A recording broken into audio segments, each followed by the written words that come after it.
Jon Katzenbach, who's written about real teams for decades, has a very strong and I think applicable generically definition of what a real team is. He says a real team is a small number of people with complementary skills who are committed to a common purpose, performance goals, and an approach for which they hold themselves mutually accountable. There's a lot I could pick apart here. You'd take the whole of this recording. But a real team, he says, has complementary skills within that small number of people, not overlapping skills, not people who do each other's jobs, but complementary skills which enhance and bring strength to each other's. Committed to a common purpose. That common purpose, very often in a real team, is explicitly, documentarily stated. It isn't just something we feel we're there to do. There is a very strong coalesce around a true common purpose, which is stated. There are performance goals. There are hard measures of what that team's achieving and whether it's up to the standard or not they set themselves and that the customers set for them, and an approach for which they hold themselves mutually accountable. Accountability at an individual level is important within a real team. You can't hide away. People say that's down to me, or I did that. So a real team is indeed different from a working group. So 3 signs of superb teams. I've done a lot of research on this as ever, and I've condensed down into 2 recordings, this and one other, what I believe are the signs of a real team. And for me, it's these things.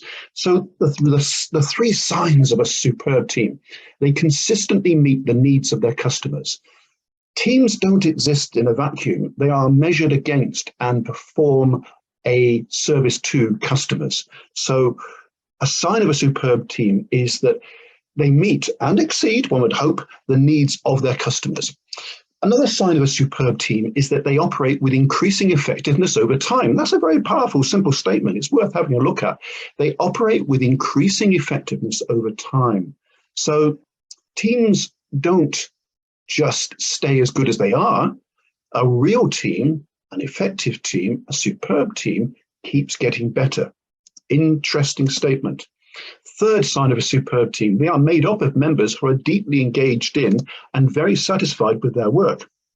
What that means is the people in this real team are really keen on achieving what that team's there to do.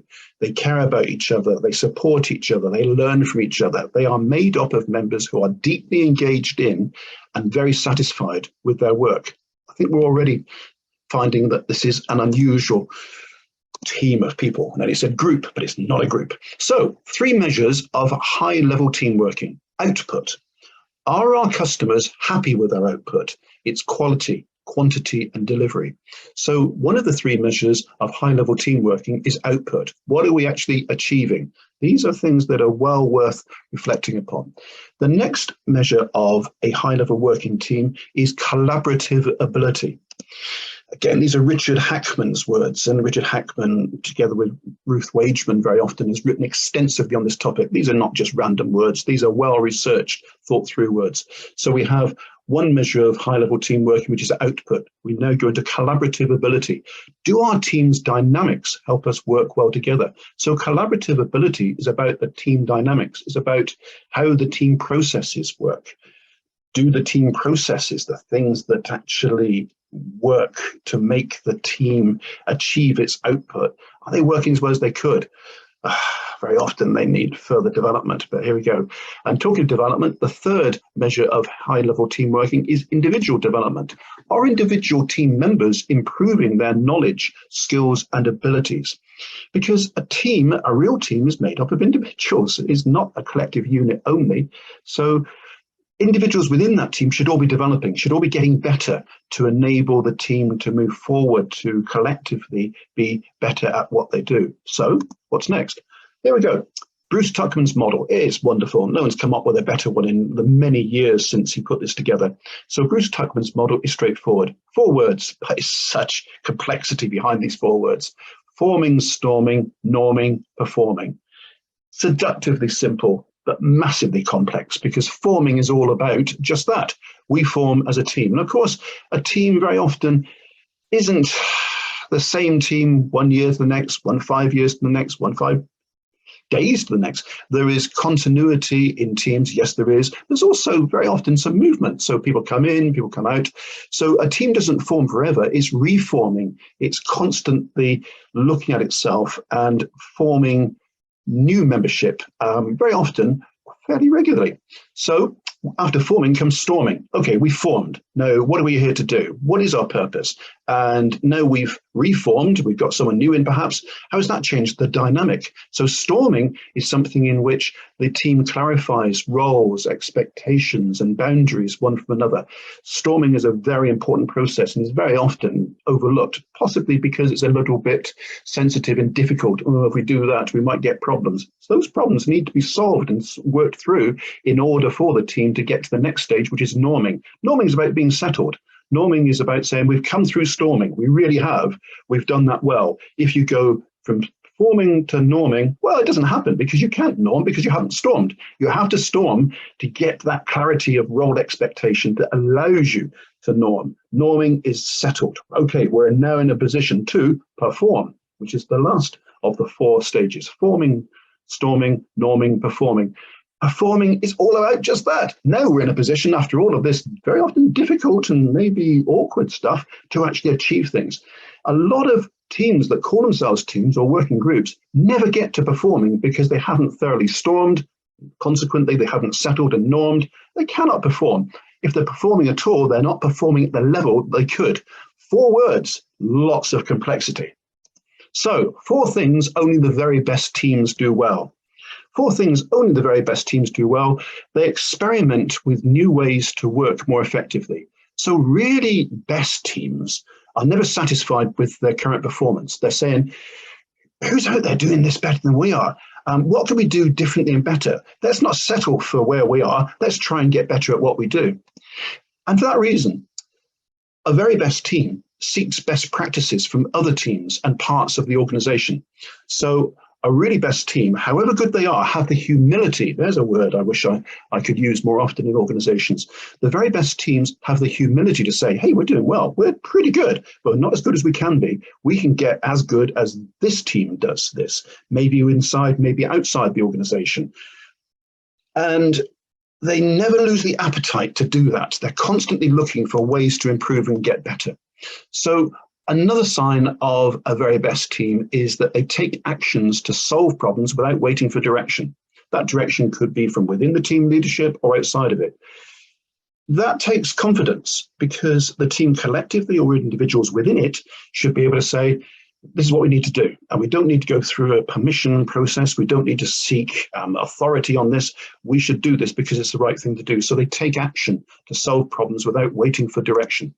And the final thing that a very best team does well is they discuss differences in what each member has to contribute to the work. Now, that can be a bit awkward. That can be a bit spicy because the differences could be about performance. It could be about contribution. A really strong team has the wherewithal and the desire to improve and to be the best they can, which includes discussing differences in what each member has to contribute to the work. So that comes from Ruth Wageman, another strong author on this. And here's somebody else that is well known of. It's the 5 dysfunctions of a team. The 5 signs, indeed, of a dysfunctional team. Patrick Lencioni. And again, 5 very simple statements, not a lot of words, but a great deal of complexity in here. So let's remind ourselves of Patrick Lencioni's 5 signs of a dysfunctional team and what it takes for a team to overturn that, to flip them. So the first sign is inattention to results. Too many teams don't really think about their collective results. What are we actually achieving? Are we getting better? Are we the same as we were? Are we getting worse? Who judges that? Are we the best judge of that? So inattention to results is about saying, are we as good as we can be? And what are the measures of that? Now, again, flipping that, a really strong team, a real team, has strong attention to results. They're results focused. They're about saying, we're doing this for a purpose, and that purpose is to be judged better than we are by this measure. So attention to results is an indication of a functional team.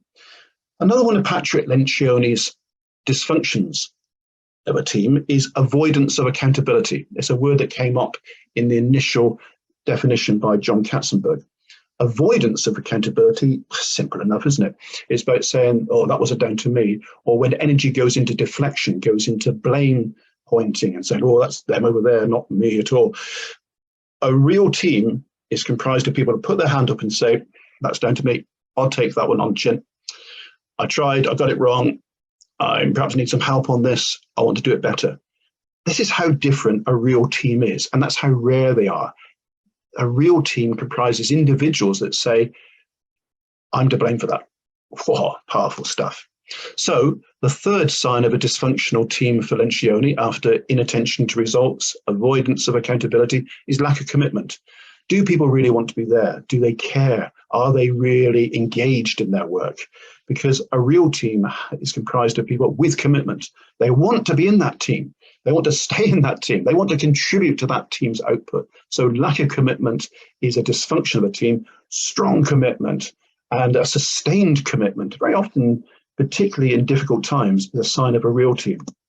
Fourth of the 5 signs of a dysfunctional team is fear of conflict. This is extremely important because in a lot of so-called teams, conflict exists, is evident, is very observable, but is never worked through and is danced around or is denied. Whereas in a real team, conflict is recognized and is worked upon explicitly. That real team will come together and say, we got some issues here to work through. This won't be easy for everybody, but we need to do this in order to be as effective as we should. And that, again, is going right back almost to storming, because storming doesn't end. Team working is a dynamic, it's a continuous process, and there's a need to revisit the basics, such as, hey, do we need to go back to exactly whose job is what and what our roles are and why this is happening? Yes, we very often need to do that. Being in a real team is quite a challenge, but for the people in it, because of their commitment, it's a very positive challenge. The last of Lencioni's signs of a dysfunctional team is absence of trust. And again, I think that's relatively self-evident. Absence of trust is about, have you got my back? If I support you on this, will you do the same for me? It's about that feeling that there is cohesion and there is a common will to achieve things. And an absence of trust makes people fearful, makes them reticent to give their best, makes them very concerned about going out on a limb sometimes, because, will they just drop me in it? So absence of trust is a dysfunction, and presence of trust is a sign, as Patrick Lencioni says, of a powerful, strong, real team. Well, I hope that was of interest. There's plenty more on this at my various websites, podcasts and stuff. You can find me on YouTube as well. So always pleased as ever to hear from people who share my interest, for instance, in team working and what it takes to make a team work well.